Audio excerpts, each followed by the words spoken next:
हरे हरे विंध्याचल की रानी बड़ी वरदानी रे।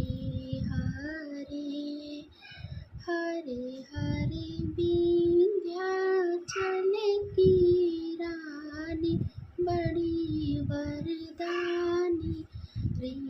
हरे के हो चढ़ावे नारियल चुनरी के हो चढ़ावे रोरी रक्षा रामा के हो चढ़ा रोरी रक्षा रामा। हरे रामा के हो चढ़ावे ला फल फूल दुई डाली रे। हरे हरे रामा के हो चढ़ावे ला फल फूल दुई डाली रे। हरे तो फ्रेंड्स, मुझे गाना गाने तो आता नहीं, जैसे आया मैंने आप सबको सुना दिया, तो प्लीज़ आप लोग इस पर ध्यान मत दीजिएगा। जो भी आया बस मैंने आप लोगों के साथ शेयर कर दिया। हे गाइस, राधे राधे, कैसे हैं आप सब? उम्मीद करती हूँ आप सब अच्छे होंगे। तो फ्रेंड्स, आज कजली है। मैंने अपने पिछले ब्लॉग में नागपंचमी वाले ब्लॉग में मैंने कजली का नाम लिया था, तो मेरे बहुत सारे सब्सक्राइबर हैं, यूट्यूब फैमिली है, जो यहाँ से भी मेरे जो सब्सक्राइबर है जहाँ मैं रहती हूँ, वो लोग पूछ रहे थे ये कजली क्या होता है। तो मैंने सोचा क्यों ना इस पे मैं एक ब्लॉग बनाऊं, क्योंकि जैसे इन लोगों को कजली के बारे में नहीं पता है, वैसे बहुत सारे मेरे सब्सक्राइबर हैं जिनको नहीं पता होगा। कजली सिर्फ मेरे यूपी वालों को ही पता होगा, और बाकी जगह तो मुझे नहीं लगता लोगों को पता होगा, क्योंकि सारे फेस्टिवल सब जगह नहीं सेलिब्रेट किया जाता। तो फ्रेंड्स, आज कजली है। कजली रक्षाबंधन के 3 दिन बाद वाले तीज को पड़ता है कजली, और आज के दिन खाने में बनता है दाल का पराठा, खीर और सब्जी, जो मैंने आज वही बनाया है। और आज क्या होता है, जब मैं छोटी थी तब की बात बता रही हूँ, कि अब तो नहीं हो पाता है ऐसा कुछ, क्योंकि अब कोई गांव में बचा ही नहीं है, सब अपने अपने ससुराल और जो भी है वो सारे पढ़ने लिखने में इधर उधर में बिजी रहते हैं, तो अब ऐसा नहीं होता। और आजकल के जो बच्चे हैं, जैसे मेरे टाइम से जो हो रहे हैं, लड़कियां हैं, तो वो लोग क्या है कि इतना हमें कजली आता नहीं है, तो लोगों के घर आना जाना नहीं होता।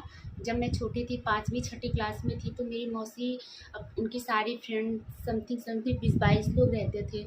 वो लोग सर्कल में घूम के कजली गाते थे, फिर लोगों के घर जाते थे, उनके घर कजली गाते थे। वो लोग सुबह 9-10 बजे घर से निकल जाते थे। पहले मंदिर पे जाके वो लोग 5 कजली का गाना वहाँ गाते थे, उसके बाद लोगों के घर जा जा के गाते थे, जितने उनकी फ्रेंड्स होते थे, जान पहचान के लोग होते थे, और उनके घर की भी लड़कियां रहती थी साथ में, बहुएं भी गाती थी। और उसके बाद पता है क्या होता है, कजली के दिन जब कजली गा लेते हैं तो उसके बाद हस्बैंड का नाम लिया जाता है। तो बेसिकली आज हस्बैंड का नाम ही लिया जाता है कजली गाने के बाद, या कजली नहीं गाओ तभी भी लोग कहते हैं कि कजली के दिन हस्बैंड का नाम लेना चाहिए, जिससे उनकी उम्र लंबी होती है। तो बेसिकली आज यही होता है। तो और आते आते उन लोग को ये सब करते करते घर मतलब कजली गाते थे, लोगों के घर जाना, तो आते आते उन्हें शाम हो जाती थी। उसके बाद जो हमने ब्लॉग में बताया था ना, नागपंचमी वाले ब्लॉग में, कि मिट्टी में हम जौ लगाते थे, वो जब बड़ा हो जाता था तो जरई बनता था।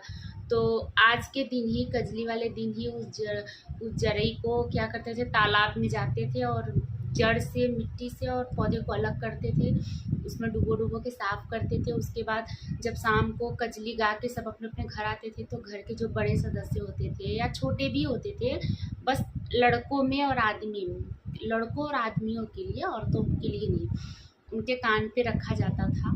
तो ये सब प्रोसेस होता था, और ऐसे हमारा ये कजली का त्यौहार मनाया जाता है। और अब ऐसा नहीं हो पाता, क्योंकि अब जैसे हम ही हैं, अब पहली बात तो हम लोग गांव में हैं नहीं, अब ससुराल में भी मेरे इतना आना जाना लोगों के घर से नहीं है, तो वहाँ भी इतना नहीं सेलिब्रेट किया जाता। ये सब चीज़ें मेरे मायके होता था। और अब जैसे मैं हूँ, तो मुझे इतना आता नहीं, 2-4-5 कजली आती हैं, और बाकी लड़कियाँ किसी को कुछ भी नहीं आता, तो लोगों के घर अब आना जाना नहीं होता। अगर हम कजली पे गांव में भी रहते हैं तभी भी बस यही होता है कि अब जैसे दूर है तो फ़ोन आता है घर से लोगों का कि हस्बैंड का नाम लो, तो बस हम हस्बैंड का नाम ले लेते हैं। उन लोगों से भी नाम लेने को बोलते हैं, वो लोग भी लेते हैं। अभी आया था मेरे घर से सबका फ़ोन, तो सबने बोला नाम लेने को, तो सबसे मैंने नाम लिया और उन लोगों से भी नाम लेने को बोला कि अपने अपने हस्बैंड का नाम लो। और मैंने खाना बनाया, मैंने भी बनाया दाल वाली पराठा, खीर, सब्जी, क्योंकि आज जो यही चीज़ें बनती है तो मैंने वो बनाया। और जरई तो अब हम लोग यहाँ है तो जरई बनाती नहीं, तो बस ऐसे हमारे यहाँ कजली मनाया जाता है, हस्बैंड का नाम लिया जाता है। तो और जो जैसे मैंने अभी स्टार्टिंग में कजली एक लाइन गा के आपको सुनाया है, तो उसी तरह से कजली का गाना गाया जाता है। तो ऐसे हमारे यहाँ कजली सेलिब्रेट किया जाता है। तो बहुत सारे मेरे सब्सक्राइबर थे, अब तो उनको पता चल गया होगा, क्योंकि सारे फेस्टिवल तो हर जगह नहीं मनाया जाता, सबका अलग अलग रिचुअल होता है, सब अलग अलग तरीके से मनाती हैं। तो मैंने सोचा चलो मैं इस पर एक ब्लॉग बना दूँ, ताकि जिसको नहीं पता हो वो भी समझ जाए, क्योंकि अब आप सब भी मेरी एक फैमिली हो गए हैं। तो मैं क्या कर रही हूँ, कैसे कर रही हूँ, मेरे यहाँ कौन सा फेस्टिवल मनाया जाता है, तो वो सब भी मुझे आपको बताना चाहिए।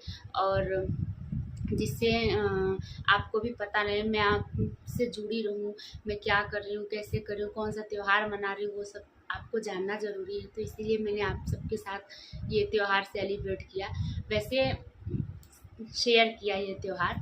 वैसे क्या है कि यहाँ पे कुछ पता नहीं चल रहा है कजली का, वैसे गांव में भी अब बहुत नहीं पता चलता, लेकिन अभी जो छोटे छोटे बच्चे हो रहे हैं, जो लड़कियां 8 से 10 साल की, जिनको पता है कि जरई बनाया जाता है, तो वो सब ये सब करती हैं शौक से। लेकिन अब कजली लोगों के घर जाके नहीं गाया जाता, वो सब मौसी के टाइम में था मेरे, तकरीबन मैं जब 5-6 क्लास में थी तब। तो अब ये सब है नहीं, लेकिन हाँ जो है वो मनाया जाता है, कजली गाया जाता है। ऐसे हमारे यहाँ कजली सेलिब्रेट किया जाता है। मैंने सोचा चलो आप लोगों के साथ शेयर कर दूँ कि कैसे मनाती हैं, क्या करती हैं। यहाँ पे कुछ ज़्यादा पता नहीं चलता, तो इसलिए हमें भी कुछ ज़्यादा यहाँ पे लगता है यार बस घर घर में ही मनाना होता है, बाहर नहीं मना सकते। लेकिन जो अपना है, जो हम बचपन से कर आए हैं, वो करते हैं। जैसे कजली मैंने 3-4 मुझे आता है, तो मैंने 3-4 घर में कजली गाया अपना, और उसके बाद हस्बैंड का नाम हस्बैंड के सामने ही लिया। उसके बाद लोगों का फ़ोन आया जब घर से सबका, तब उनसे अलग से लिया। उम्मीद करते हो आप सबको पता चल गया होगा कि हमारे यहाँ कजली कैसे मनाते हैं। और तब मैं आपसे मिलूँगी अपने नेक्स्ट ब्लॉग में, तब तक के लिए बाय।